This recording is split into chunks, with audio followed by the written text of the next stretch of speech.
Hey, welcome back to another video of editing basics. In this video we are going to learn how to apply image filters in Snappa. First of all, open up your preferred web browser and head over to snappa.com. Start by logging into your account and open the project you want to work on. I'm just going to use the thumbnail from here. If you haven't already added an image, click on the background tab or the graphics tab to add an image from Snappa library on Splash or Pixabay. You can also upload your own image by clicking on the upload tab.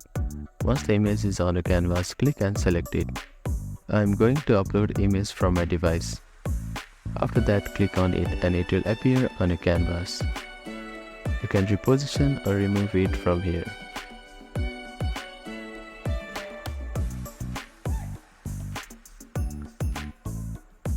After selecting the image, you can flip or rotate it from here and change its opacity. So this is how you add the image. So to add effects in a background, click on the Effects tab. It offers variety of filters such as brightness, contrast, saturation, and blur, and others. You can apply preset filters.